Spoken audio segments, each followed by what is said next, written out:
90% ಭ್ರಷ್ಟಾಚಾರ ಕೇಳ್ದಿದ್ದೀವಿ. 90% ನಾವು ದೇಶಭಕ್ತಿ ಇಲ್ಲ. ಇವಾಗ ಎಲ್ಲೋ ಒಂದು ಕಡೆ ನೋವಾಗುತ್ತೆ. ಓಟು ದುಡ್ಡು ತಗೊಂಡು ಓಟ್ ಹಾಕೋದು ಬಿಡಬೇಕು. ಜೊತೆಗೆ ಈ ಯಂಗ್ಸ್ಟರ್ಸ್ ಏನಾಗಿದ್ದಾರೆ, ಪೇಟಾಡಿಸಮ್ ಹೋಗಿ ಇವಾಗ ಮೊಬೈಲಿಸಮ್ ಆಗಿಬಿಟ್ಟಿದೆ. ಇವಾಗ ಭ್ರಷ್ಟಾಚಾರ ಅಂದರೆ 180 ದೇಶಗಳಲ್ಲಿ, ವರ್ಲ್ಡಲ್ಲಿ 180 ದೇಶ ರೆಕಗ್ನೈಸ್ ಮಾಡಿದ್ದೀವಿ ನಾವು. ಭಾರತ 96ನೇ ಸ್ಥಾನದಲ್ಲಿದೆ. ಕರ್ನಾಟಕ 5ನೇ ಸ್ಥಾನದಲ್ಲಿದ್ದೀವಿ. ನಾವು 28 ರಾಜ್ಯಗಳು, 5 ಯೂನಿಯನ್ ಟೆರಿಟರೀಸಲ್ಲಿ 5ನೇ ಸ್ಥಾನದಲ್ಲಿದ್ದೀವಿ. ಸ್ವಾತಂತ್ರ್ಯ ಪೂರ್ವದಲ್ಲಿ 18% ಲಿಟ್ರೇಚರ್ ಇತ್ತು, ಅಂದರೆ ವಿದ್ಯಾವಂತರು ಬರೀ 18%.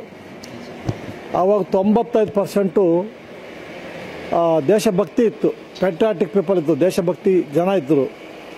ಇವತ್ತು 80% ಎಜುಕೇಷನ್ ಬಂದಿದೆ. ಆ 80% ಎಜುಕೇಷನಲ್ಲಿ 90% ಭ್ರಷ್ಟಾಚಾರ ಕೇಳ್ದಿದ್ದೀವಿ. 90% ನಾವು ದೇಶಭಕ್ತಿ ಇಲ್ಲ. ಇವಾಗ ಎಲ್ಲೋ ಒಂದು ಕಡೆ ನೋವಾಗುತ್ತೆ. ನಾವು ಇಷ್ಟೆಲ್ಲ ಭ್ರಷ್ಟಾಚಾರ ಇದ್ದರೂ ಪ್ರಪಂಚದಲ್ಲೇ 3ನೇ 4ನೇ ಅಗ್ರಗಣ್ಯ ರಾಷ್ಟ್ರ ಆಗಿದೆ ನಮ್ಮದು. ಈ ಭ್ರಷ್ಟಾಚಾರ ಏನೋ ಒಂದು ಹೋಗ್ಬಿಟ್ರೆ ವರ್ಲ್ಡಲ್ಲಿ ನಾವು ನಂಬರ್ 1 ಆಗ್ತೀವಿ. ಅಷ್ಟು ನಮ್ಮಲ್ಲಿ ಸಂಪನ್ಮೂಲ ಇದೆ.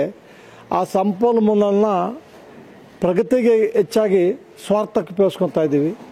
ಆ ಸ್ವಾರ್ಥದಿಂದ ತೊಂದರೆ ಆಗ್ತಾಯಿದೆ.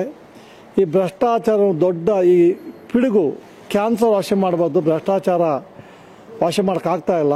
ಇದೆಲ್ಲ ಮನಸ್ಸಲ್ಲಿ ಇಟ್ಕೊಂಡು ನಾವು ಲೋಕಾಯುಕ್ತ ಸಂಸ್ಥೆಯಲ್ಲಿ ಆದಷ್ಟು ಈ ಭ್ರಷ್ಟಾಚಾರನ ತೊಲಗಿಸ್ಬೇಕು ಅಂತ ಹಠ ಹಿಡಿದು ಕಾಯ ವಾಚ ಅಂತ ಕೆಲಸ ಮಾಡ್ತಾಯಿದ್ದೀವಿ.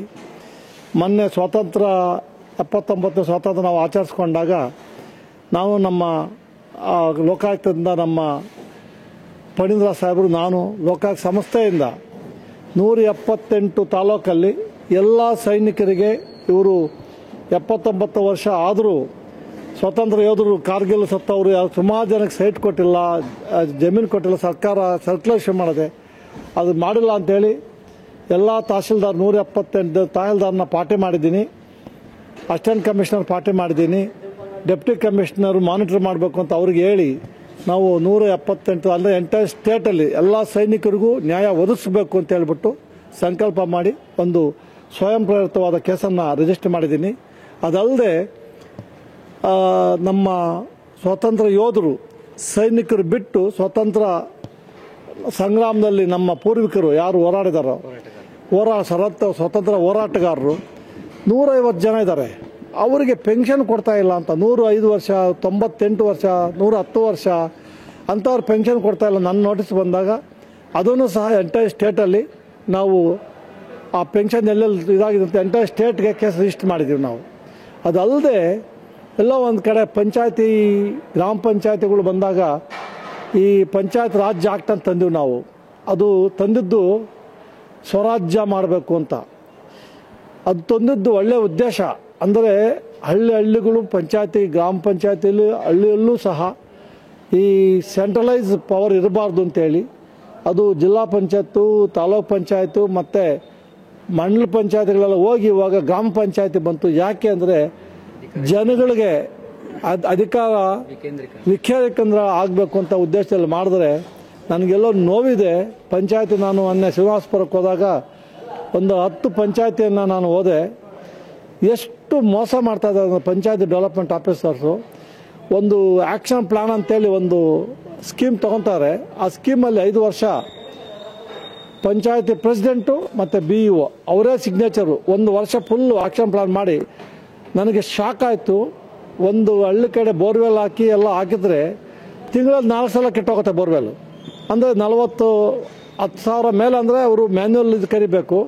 ಅದಕ್ಕೇನು ಮಾಡ್ತಾರೆ ಇವರು 9,950 ಮಾಡ್ತಾರೆ.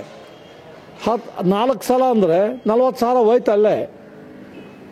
ಈ ಥರ ವಂಚನೆ ಆಗ್ತಾಯಿದೆ. ಅದಕ್ಕೆ ನಾನು ಮೊನ್ನೆ 10 ತಾಲೂಕು ಹೋಗಿದ್ದೀನಿ, ಮತ್ತೆ ಇನ್ನು 12 ತಾಲೂಕಿದೆ, ಅದನ್ನು ಬಿಡ್ತಾ ಇಲ್ಲ, ಹೋಗ್ತಾ ಇದ್ದೀನಿ.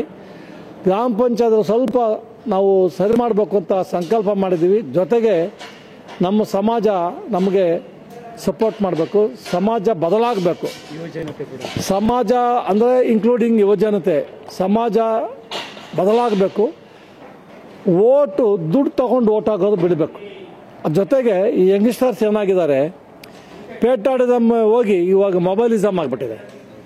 ಆ ಪೇಟಾಡಿಸಮ್ ಯಾರಿಗೂ ಹುಮ್ಮಸ್ಸು ತಾಕತ್ತ ಇಲ್ಲ, ಬರೀ ಮೊಬೈಲು ವಿಚಿತ್ರ ಜೀವನ ಮಾಡ್ತಾ ಇದ್ದಾರೆ. ಯಾರಿಗೂ ಆ ಸ್ವತಂತ್ರ ಕೆಚ್ಚು ಮಕ್ಕಳಲ್ಲಿಲ್ಲ. ನಾನು ಎಲ್ಲ ತಮ್ಮ ಮುಖಾಂತರ ನಮ್ಮ ಎಜುಕೇಷನಲಿಸ್ಟ್ ಇವ್ರಿಗೆಲ್ಲ ಹೇಳೋದು, ಅದು ಒಂಥರ ದಂಧೆ ಆಗಿದೆ. ಎಜುಕೇಷನ್ ಇನ್ಸ್ಟಿಟ್ಯೂಷನ್ಸ್ ಅಂದರೆ ಮನಿ ಮೇಕಿಂಗ್ ಮಿಷನರೀಸ್ ಥರ. ಸ್ವಾತಂತ್ರ್ಯ ಬಗ್ಗೆ, ಸ್ವಾತಂತ್ರ್ಯ ಯೋಧರ ಬಗ್ಗೆ, ಆಮೇಲೆ ಸ್ವಾತಂತ್ರ್ಯ ನಮ್ಮ ಪೂರ್ವಿಕರು ಸ್ವಾತಂತ್ರ್ಯ ಬಗ್ಗೆ ಎಷ್ಟು ಕೆಚ್ಚು ರಕ್ತ ತರ್ಪಣೆ ಮಾಡಿದ್ದಾರೆ, ಯಾರಿಗೂ ಅದು ಮನದಟ್ಟಾಗ್ತಾ ಇಲ್ಲ. ಈ ಮೊಬೈಲ್ ರಾಜ್ಯ ಬಿಟ್ಟು ಸ್ವಲ್ಪ ಮಕ್ಕಳಿಗೆ ಸ್ವಾತಂತ್ರ್ಯ ಪ್ರೇಮ ಬೆಳೆಸಿ ಅಲ್ಲಿಂದ ಏನಾದರೂ ಯಂಗ್ಸ್ಟರ್ಸ್ ನಾವು ಸ್ವತಂತ್ರ ತಗೊಂಡ್ಬರ್ಬೋದು ಅಂತ. ಅದಲ್ಲದೆ ನಾನು ನನ್ನ ಮಾಧ್ಯಮ ಮಿತ್ರರಲ್ಲಿ ಕೇಳೋದೇನೆಂದರೆ, ದಯವಿಟ್ಟು ನೀವು ಮುಂದೆ ಬನ್ನಿ, ನಾನು ನಿಮ್ಮ ಜೊತೆಗಿದ್ದೀನಿ. ಇದೇನಾದರೂ ಮಾಡಿ ನಾವು ಮನಸ್ಸು ಮಾಡಿದ್ರೆ ಆ ಲೇಖನಿನೇ ಕೆಲಸ ಮಾಡಿದ್ದು ಸ್ವಾತಂತ್ರ್ಯ ಬರಬೇಕಾದ್ರೆ ನೀವು ಇದ್ರೆ ನನ್ನ ಜೊತೆಗಿದ್ರೆ ನಾನು ಪ್ರಯತ್ನ ಮಾಡ್ತೀನಿ. ಆ ಭ್ರಷ್ಟಾಚಾರ ತೊಲಸೋ ಅಂತಲೇ ನಾನು ನಿಮ್ಮಲ್ಲಿ ಕಳ್ಕಳಿಂದ ಮನವಿ ಮಾಡ್ತಾ ಇದ್ದೀನಿ. ಬದಲು ಫಸ್ಟು ಸಮಾಜಕ್ಕೆ ಹೇಳೋದು ನಾನು, ದಯವಿಟ್ಟು ನೀವು ಸಮಾಜ ಬದಲಾಗಿ. ತೃಪ್ತಿ ಇಲ್ಲದೆ ಇದ್ದ ಜೀವನ, ಎಷ್ಟು ಶ್ರೀಮಂತಿಕೆ ಇಲ್ದೇನು, ತೃಪ್ತಿ ಮುಂದೆ ಶ್ರೀಮಂತಿಕೆ ಇಲ್ಲ, ಏನೂ ಆಗೋದಿಲ್ಲ. ತೃಪ್ತಿ ಇಲ್ಲ, ಶ್ರೀಮಂತಿಕೆ ಇಲ್ಲ. ಎಷ್ಟೇ ಶ್ರೀಮಂತಿಕೆ ಇದ್ದರೂ ತೃಪ್ತಿ ಇಲ್ಲ ಅಂದ್ರೆ ಜೀವನ ಅಲ್ಲ. ಧರ್ಮ ಇರಬೇಕು, ಧರ್ಮ ಜೊತೆಗೆ ಮಾನವೀಯತೆ ಇರಬೇಕು, ಸಮಾಜದಲ್ಲಿ ದೇಶಭಕ್ತಿ ಇರಬೇಕು, ತಂದೆ ತಾಯಿಯನ್ನು ವಯಸ್ಸಾದ ನೋಡ್ಕೊಳ್ಳೋ ಆ ಒಂದು ಮಾನವೀಯತೆ ಬೇಕು. ಅದೆಲ್ಲವೂ ಮರಿತಾ ಇದ್ದೀವಿ ಅಂತ ನನ್ನ ಭಾವನೆ. ಈ ಮುಖಾಂತರ ಎಲ್ರಿಗೂ ಹೇಳೋದು ಅಂದರೆ ಸಮಾಜ ಬದಲಾಗಬೇಕು, ಸಮಾಜ ಬದಲಾಗಬೇಕು, ಸಮಾಜ ಬದಲಾಗಬೇಕು. Thank you.